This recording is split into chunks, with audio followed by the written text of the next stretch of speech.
अमीर जमात इस्लामी हिंद ने UP ATS की जानिब से मुबैना तब्दीली मजहब मामले में मौलाना कलीम सिद्दीकी की गिरफ्तारी पर तशवीश का इजहार किया। अमीर जमात इस्लामी हिंद सैयद सादतुल्लाह हुसैनी ने मुतालबा किया कि मौलाना पर आयद इल्जामात को गैर मशरूत तौर पर वापस लिया जाए और इन्हें फौरी रिहा किया जाए। उन्होंने कहा कि मौलाना न सिर्फ मुसलमानों के दरमियान बल्कि गैर मुस्लिम समाज में भी इज्जत व वक़ार के हामिल शख्सियत हैं। इनकी गिरफ्तारी ने एक बड़े तबके में बेचैनी पैदा कर दी है। इस गिरफ्तारी ने फिर एक बार योगी हुकूमत के हवाले से कई सवालात खड़े कर दिए हैं।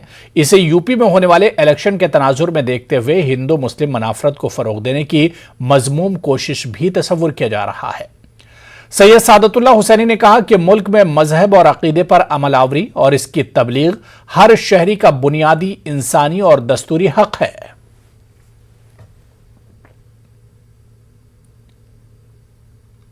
मौलाना कलीम सिद्दीकी की गिरफ्तारी पर समाजवादी पार्टी के सीनियर लीडर और साबिक रुकन असम्बली हाजी ज़मीरुल्लाह खान ने तनकीद करते हुए इसे गलत करार दिया। उन्होंने कहा कि योगी हुकूमत मजहबी रहनुमाओं की बेइज्जती करने का काम कर रही है। उन्होंने कहा कि आज लोग अपनी मर्जी से तब्दीली मजहब कर रहे हैं, इसलिए इसको सियासत से नहीं जोड़ा जाना चाहिए। ये सरकार जानबूझकर इलेक्शन को देखते हुए, ये इलेक्शन के वक्त ही 4.5 साल इनको कुछ नजर नहीं आया। इलेक्शन के वक्त जानबूझकर हिंदू मुस्लिम करके मौलाना कलीम साहब को अरेस्ट करके ताकि भड़काव हो और जनता सामने आए सड़कों पे। लेकिन हम लोग बहुत समझदारी से काम लेंगे, हम कोई ऐसी गलती नहीं करेंगे। सिर्फ हम ये कहना चाहते हैं मोदी जी से कि आप इस उत्तर प्रदेश की सरकार को समझाएं, ये आपको ही बदनाम कर रहे हैं। क्योंकि मौलाना कलीम साहब कोई ऐसे गुनाहगार नहीं थे, धर्म गुरु हैं, अपना धर्म का काम कर रहे हैं। कोई आदमी अगर कोई मजहब अपनाता है तो वो ज़बरदस्ती किसी को नहीं कोई अपना सकता, अपनी मर्जी से कोई करता है, वो स्वतंत्र है, चाहे वो किसी को। आगे बढ़ेंगे। अखिल भारतीय अखाड़ा परिषद ने महंत नरेंद्र गिरी खुदकुशी मामले की सीबीआई जांच से पहले हुकूमत से बड़ा मुतालबा किया है। अखाड़ा परिषद के जनरल सेक्रेटरी महंत हरिगिरी ने मीडिया से बात करते हुए कहा है कि मौत से चंद दिनों पहले रियासती हुकूमत के कई अहम वुज़रा और आला अफसरान नरेंद्र गिरी से मिलने आए थे। महंत हरिगिरी ने कहा कि मौत से चंद दिन पहले नरेंद्र गिरी से मिलने वाले अफराद को भी जांच के दायरे में शामिल करना चाहिए। महंत हरिगिरी का कहना था कि अखाड़ा परिषद को सीएम योगी आदित्यनाथ पर पूरा भरोसा है और इनको उम्मीद है कि सीबीआई जांच में तमाम हकायक सामने आ जाएंगे। भाई जैसे मेरा नियम है, हर आदमी से वार्तालाप कर रहे हैं, हर लोगों से जानना चाहता हूँ। एक दिन पहले केशव भाई उनके पास आए थे, 10 दिन पहले उनके पास और कौन आए, कानून मंत्री जी आए थे, और तमाम लोग घूमते फिरते उनके पास आते जाते रहते हैं। केपी सिंह का एक दिन पहले आना जाना, तमाम लोगों का आना जाना है, तमाम लोगों का है। मेरे सबका एक ही कहना है कि पहले जांच, और वो जांच होने के बाद संस्थान क्या बताता है और उसके बाद जांच हो ही रही है। आप धीरज रखिए, सच निश्चित सामने आएगा। आपको इतना जल्दी, इतना अच्छे, इतना दिव्य मुख्यमंत्री दुर्लभ इस उत्तर प्रदेश के लिए कई जन्म जन्मांत का पुण्य होने के बाद मिला है। इसलिए ऐसा कहना कि कहीं की मतलब इस प्रकार की हम लोग मानते बेहूदी बातें मुख्यमंत्री जी पे या किसी और व्यक्ति पे, मुख्यमंत्री जी नहीं इच्छा रखते तो क्या संभव था सीबीआई जांच होना? फिर उनकी निष्ठा, उनके श्रद्धा, उनके विश्वास। अखाड़ा परिषद के सदर महंत नरेंद्र गिरी के मुबैना सुसाइड नोट पर निरंजनी अखाड़े के पीठाधीश्वर स्वामी कैलाशानंद गिरी ने बड़ा बयान दिया है।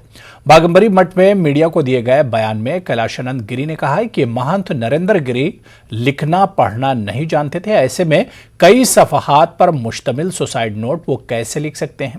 कैलाशानंद गिरी ने यह भी कहा कि महंत नरेंद्र गिरी ने खुद उनके सामने कई बार यह तस्लीम किया था कि वो लिखना पढ़ना नहीं जानते। कैलाशानंद गिरी ने खुदकुशी मामले की जांच सीबीआई से कराने की योगी हुकूमत के फैसले का खैर मकदम किया है और कहा कि सुसाइड नोट की जांच से हकायक पर से पर्दा उठ जाएगा। वो पढ़े लिखे थे, उनको लिखना आता था। हमने आपसे बात की थी तो आप कहते हैं बिल्कुल नहीं, बिल्कुल नहीं। देखो, मैंने कहा कि वो मेरे बहुत अच्छे मित्र थे, जी। बहुत अच्छे मित्र थे। इसलिए उन्होंने हर बार मुझसे कहा कि सरकार मैं पढ़ा लिखा नहीं हूँ, मुझे लिखना नहीं आता है। तो मैं आज भी उस बात को कह रहा हूँ कि वो कभी लिखते नहीं थे, कभी लिखते सर्टिफिकेट दिखा रहे हैं। कोई बात नहीं, सर्टिफिकेट जब का होगा तब का मैं कह रहा हूँ कि सर्टिफिकेट में जो हस्ताक्षर होंगे महाराज के और आज के हस्ताक्षर जब दोनों फोरेंसिक जांच में आ जाएगी तो हमारे सामने स्पष्ट हो जाएगा। पहली बात। दूसरी बात यह है कि महाराज कभी पत्र नहीं लिखते थे, पत्र कभी नहीं लिखते थे। अगर किसी और के पास पत्र होगा उस पत्र से इस पत्र को मिला लिया जाएगा, क्योंकि नरेंद्र गिरि जी केवल मेरे ही नहीं, उनके भी बहुत प्रिय थे, राज्य के भी बहुत प्रिय थे, राष्ट्र के भी बहुत प्रिय थे, मीडिया और सभी लोगों से उनका बहुत स्नेह था। तो इसलिए राज्य सरकार ने ये तय किया और केस सीबीआई को चली गई है। सीबीआई मुझे लगता है आजकल में इस केस को नेशनल मेडिकल कमीशन हुकूमत हिंद ने अलीगढ़ मुस्लिम यूनिवर्सिटी के जवाहरलाल नेहरू मेडिकल कॉलेज में एमबीबीएस की सीटों की तादाद 150 से बढ़ाकर 200 करने की दरख्वास्त कबूल कर ली है। अगले साल से सीटों की तादाद बढ़ाने का फैसला एनएमसी हुकाम के मुआयने के बाद नाफिज किया जाएगा। कहा जा रहा है कि आने वाले दिनों में ये एनएमसी की टीम मुआयना करने पहुंचेगी। कोविड के दौर में अलीगढ़ मुस्लिम यूनिवर्सिटी के जवाहरलाल नेहरू मेडिकल कॉलेज ने बेहतर खिदमात अंजाम दी थी, सैकड़ों मरीजों को फायदा पहुंचा था। ये बड़ी एक अहम दस्तयाबी है हम लोगों के लिए, बड़ी खुशी का मौका है। अलीगढ़ मुस्लिम यूनिवर्सिटी में अब तक एमबीबीएस की 150 सीटें थी, तो यूनिवर्सिटी ने एक एप्लीकेशन दी थी कि ये सीटें हमारे पास इन चीज़ों का इंतज़ाम है कि ये सीटें बढ़ाकर 150 से बढ़ाकर 200 कर दी जाए। तो नेशनल मेडिकल काउंसिल ने जो है ये बात मान ली है और वो अपनी इंस्पेक्शन टीम भेजेगी और वो ज़ाहिर मेडिकल कॉलेज का दौरा करेगी। जो जो उनकी रिक्वायरमेंट है, मतलब कितने बेड होना चाहिए, कितने डॉक्टर होना चाहिए और जो इंफ्रास्ट्रक्चर है वो सब हमारे पास है। तो हम लोगों को उम्मीद है पूरी कि जैसे इंस्पेक्शन टीम आएगी हम तमाम उनकी जो ज़वाबित हैं उन पर पूरे उतरेंगे और हम लोग जो है ये सीटें जो हैं 200 हो जाएंगी। आपको मालूम कि लेवल 2 हॉस्पिटल हो, मेरे ख्याल ये सीट्स बढ़ने के इंफ्रास्ट्रक्चर डेवलपमेंट होगा और डॉक्टर्स ज़्यादा आएंगे। जो हमें मेडिकल टीम की जो ज़रूरत है और नेशन को ज़रूरत है, डेफिनेटली वो एक क्वालिटेटिव एजुकेशन और हेल्थ सेक्टर में। उत्तर प्रदेश हुकूमत के 4.5 साल मुकम्मल होने पर काबिनी वुज़रा अपना अपने रिपोर्ट कार्ड पेश कर रहे हैं। न्यूज़ 18 उर्दू के नुमाइंदे से बात करते हुए गाजियाबाद के लोनी रुकने असेंबली नंदकिशोर गुज्जर ने गुज़िश्ता 4.5 साल का रिपोर्ट कार्ड पेश करते हुए इसे मिसाली बताया। उन्होंने इस दौरान किए गए कई तरक्याती कामों को गिनवाया। सरकार को 4.5 वर्ष पूरे हो गए हैं और तमाम मंत्री और विधायक अपना अपना रिपोर्ट कार्ड पेश कर रहे हैं और मुद्दे बता रहे हैं कि हमने बहुत कार्य किए हैं। इसी को हम जानते हैं। गाजियाबाद लोनी विधानसभा सीट से विधायक नंदकिशोर गुज्जर से बातचीत करते हैं, क्या रिपोर्ट कार्ड रहा है उनका और लोनी में कितना विकास कार्य किया है। विधायक जी, कितना विकास कार्य लोनी के अंदर हुआ है? देखिए, लोनी के अंदर इतना विकास हुआ है कि अगर ये पहले सूद ले ली जाती तो लोनी हमारे नोएडा और गुड़गांव से बहुत आगे होता। लेकिन लोनी के अंदर जो जनप्रतिनिधि जो भी रहे, केवल क्राइम के लिए, उगाही के लिए लोनी जानी जाती रही। जिला गाजियाबाद जैसी मूवी अपराध के ऊपर बनी, लगभग 200 से ज़्यादा मर्डर हुए और पूरी लोनी के अंदर गोकसी, बलात्कार, डकैती, अपहरण, व्यापारियों की हत्या के नाम से बदनाम थी। लोनी में कोई आना ही नहीं चाहता था, लोनी से लोग पलायन कर रहे थे। ऐसी स्थिति में हमें लोनी में क्षेत्र की देवतुल जनता ने विधायक चुना, तो हम विधायक बन के नहीं, लोनी की जनता विधायक बनी, उनके सुझाव को हम लेते रहे और हम कार्यकर्ता बन के काम करते रहे। इसका परिणाम ये हुआ कि लोनी में सड़कों का जाल बिछा। जो सड़कें जो लोनी में कहीं से भी एंट्री नहीं हो सकती थी, शादियाँ बंद हो गई थी, आज लोनी की शानदार सड़कें, लोग फराटा भरते हैं, उन पर लाइट लगी हुई हैं, डिवाइडर बनवाए और तो सड़कों के अंदर के काम, फ्लाईओवर्स ये बना। बिजली के मामले में लोनी जीरो थी, 4-5 घंटे लाइट आती थी, ट्रांसफार्मर फूकता था तो उसको भी पैसे इकट्ठा करके बदलता था महीनों में, रोज़ बिजली के आंदोलन होते थे। आज बिजली को लेकर के लोग इतने संतुष्ट हैं कि लोनी के अंदर कुछ ऐसी कॉलोनियाँ जहाँ 24 घंटे बिजली है, नहीं तो 22-23 घंटे तो सभी जगह आती है। और हमने 2 इंटरमीडिएट कंप्लीट किए हैं, पद सर्जन हुए, उसको चालू करने जा रहे हैं। ITI कंप्लीट हमने की है। डिग्री कॉलेज बहुत तेजी से बन रहा है, जिसमें विधायक जी 61 करोड़ की आपने बात की, हमने विकास किए हैं। विपक्ष वो 6100 करोड़ विपक्ष आरोप बहुत लगा रहा है कि जल निकासी की व्यवस्था नहीं है, बारिश में जल भराव हो जाता है।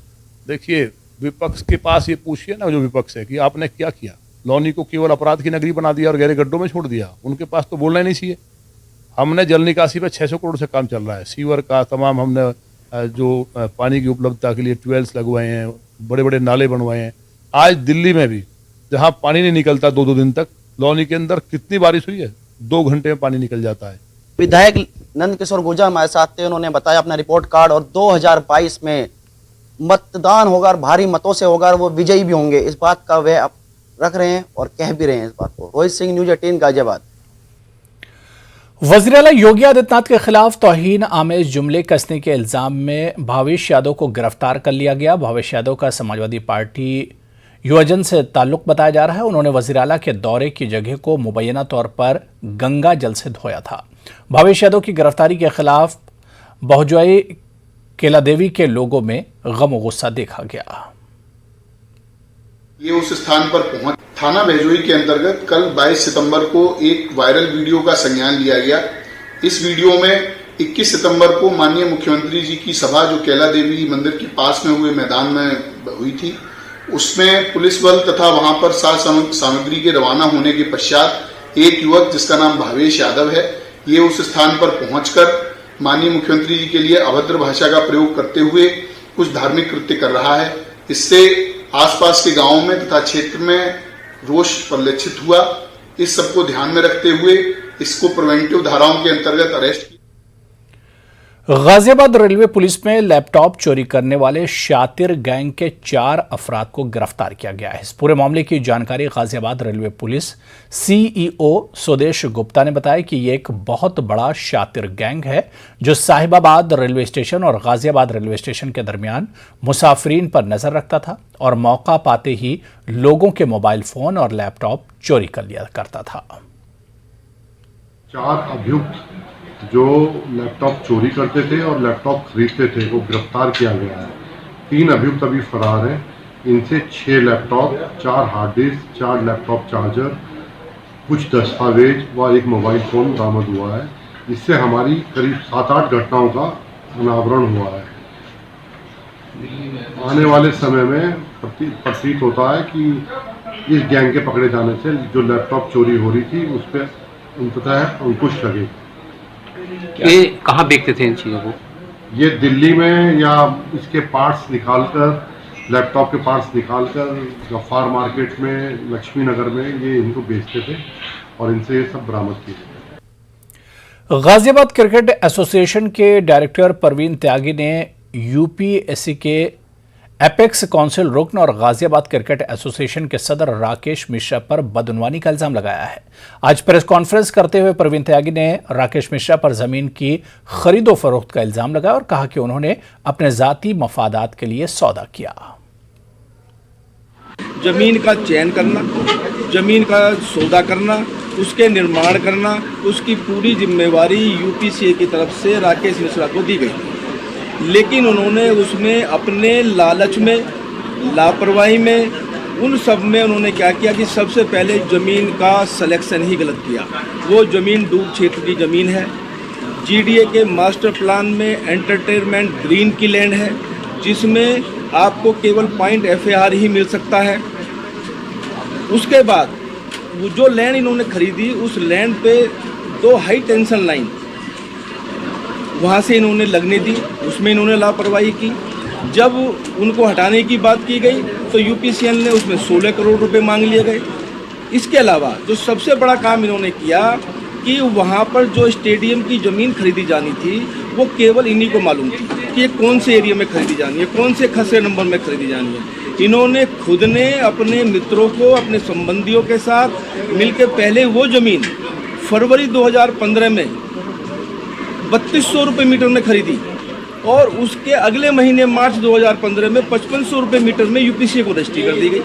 आप समझ सकते हैं कि ऐसे कैसे हो सकता है कि फरवरी 2015 में उसका रेट 3200 रुपये था और मार्च